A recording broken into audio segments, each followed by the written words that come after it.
In this video, I'll be teaching you how to write the correct chemical formulae of a compound.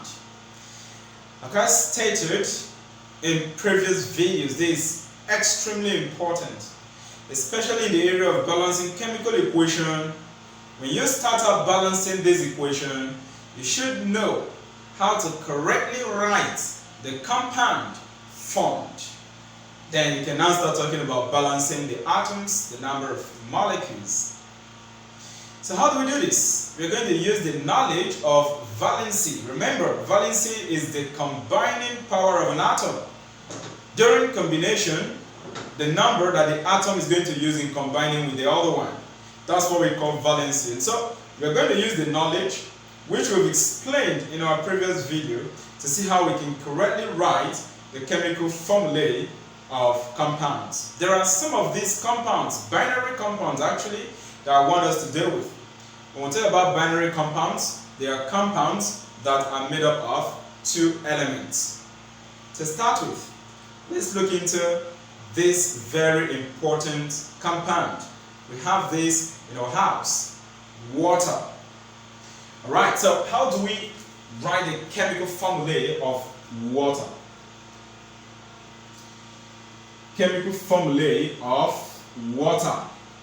Good. Water happens to be hydrogen oxide, combination of hydrogen and oxygen. So let us see in what ratio do they combine. So to do that, we'll start. Like I said, water is formed from hydrogen and oxygen. So using their valency, let's see how the chemical formulae of water is written. So I'm going to have hydrogen. The valency of hydrogen is what? +1. So we simply put plus. If it is reacting with non-metals, it will be plus. But if it is reacting with metals, it will be minus. That's negative. Remember, in this case, water is reacting with hydrogen and oxygen. Oxygen is non-metal. You can find that out from a previous video on the chart we had that contains elements, electronic configuration, and of course their valency. So this is going to be reacted with oxygen. So we have this. What is the valency of oxygen? It's 2 minus. So I'm going to put that 2 minus. Now, during combination, what is going to happen? There will be an interchange of their valencies. And when the valencies are being interchanged, we step down the valencies. The valency becomes the atomicity of the other element. What do I mean by that? Here, oxygen is going to step down its valency to hydrogen. And so that these two will now become the atomicity of hydrogen here. While hydrogen will step down its valency to oxygen. And hence, the valency of hydrogen will now become the atomicity of oxygen. Once this happens, these signs, these charges, they just go off because it's like an attraction. So it neutralizes and go off. Is that okay? Now look at what happens. So this is the arrow showing the product that is going to be formed. Remember what I told you? This will come down this way. So I'm going to write the 2 besides hydrogen downward here. And of course, this valency of hydrogen will go to this part of the oxygen. So that we will now combine hydrogen, we'll step down 2, which is the atomicity of oxygen, we'll bring it down to the valency of oxygen rather, we'll bring it down to hydrogen here, it becomes the atomicity of hydrogen. And then we now have oxygen. Remember, this one is stepped down here. I hope you know that, right? This one is stepped down. Okay, let me even put the minus. Should I do that? Alright, I don't think it's necessary. So you can see that once you have the atomicity to be 1, we don't show it. So the chemical formula of water, therefore, the chemical formula of water, chemical formulae of water is H2O. We can have any number here to represent the number of molecules of water in whatever we are dealing with here. But take note, this number, atomicity of hydrogen, can never be any other number apart from 2. Atomicity of oxygen in water can never be any other number apart from what? 1. You've seen how we got them from interchanging the valencies of hydrogen and oxygen. Next, we're going to see that of another important compound, sodium chloride. Let's look at that and see. Right, number 2, let's look at the correct chemical formulae of sodium chloride. Sodium chloride. Now, from the name sodium chloride, it simply tells us that the compound contains sodium and chlorine. So you see why you don't need to joke with your first 20 elements. Please, if you've not memorized them very well and their symbols, don't waste time after watching this video. Let it be your next goal to learn the first 20 elements with their symbols memorized as well as their valencies. It's going to be for good. So let us go. Sodium.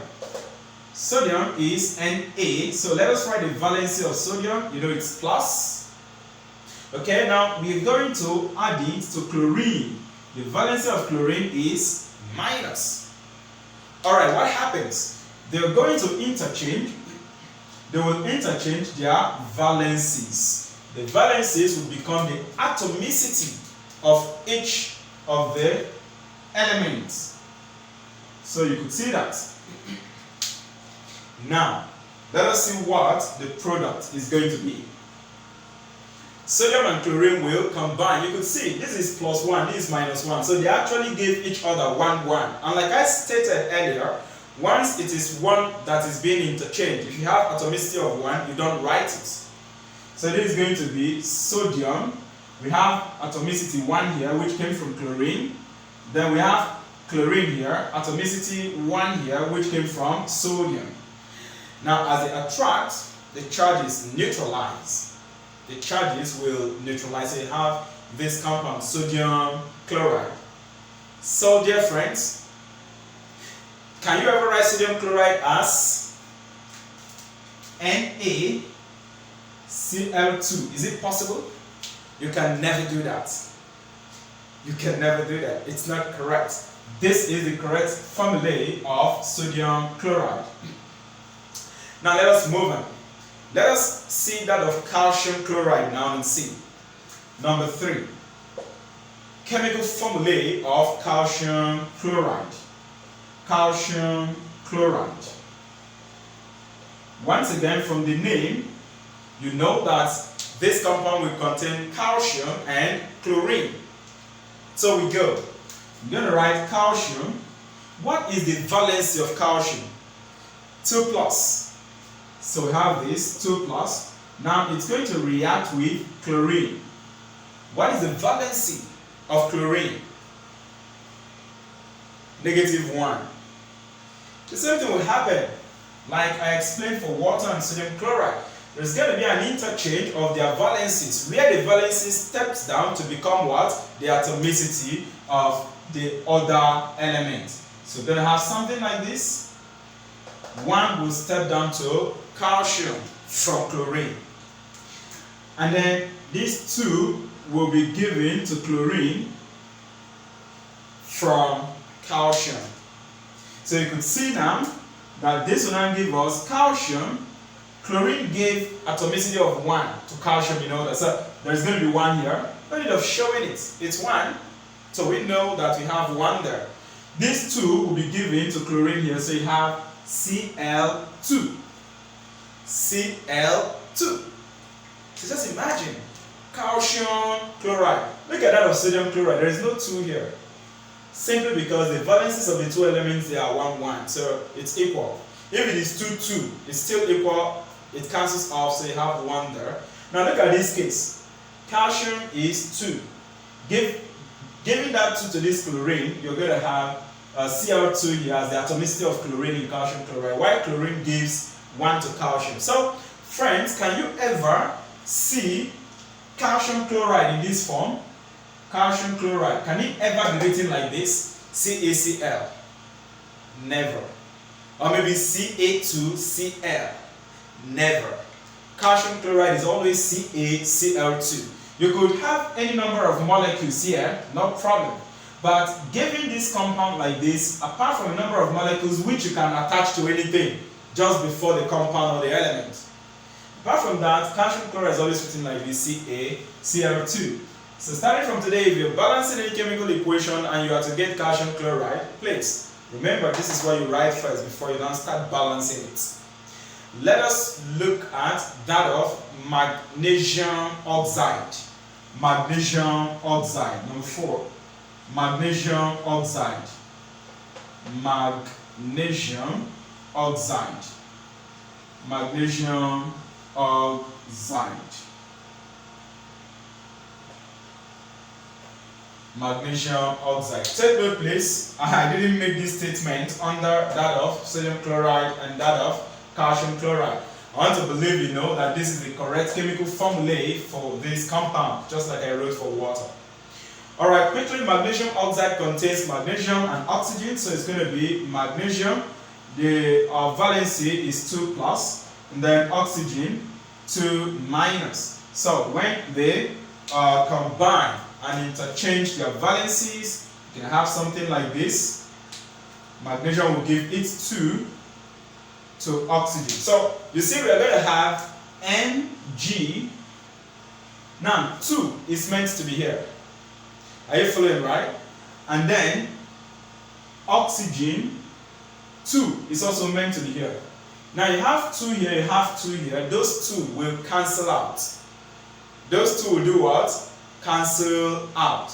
Because it's just like having plus 2 minus 2 in mathematics. Plus 2 minus 2 will give you what? 0. It goes off. So the point we're trying to say here is that since you have plus 2 and minus 2, if you step down 2 here and step down 2 here, 2 is common. So you can actually divide through by 2. You can divide through by that common number, which is 2. Then you'll be left with what? 1, 1. So this is the correct formulae for magnesium oxide. Is that okay? Alright, let me see if I can squeeze up ammonia here. Ammonia. Ammonia. I'm very sorry that the name ammonia does not really show us or tell us the elements that form this compound. However, take note that ammonia is nitrogen hydride. Nitrogen hydride. Nitrogen trihydride specifically. So let us see how this is formed. This compound contains nitrogen. I know nitrogen, the oxidation state directly is -3. That is, I think, the valency. I have 5 minus 8. You can check the table we had from our previous video. So this is going to be 3 minus, and then you are reacting it with hydrogen, H plus. So the same thing will happen. They step down their valencies, you know. This gets down here. Then nitrogen gives its valency to hydrogen as its atomicity. And then we are going to get N.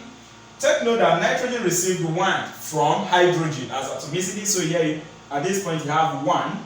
No need of writing that. Then you combine it with hydrogen. Hydrogen received how many from nitrogen?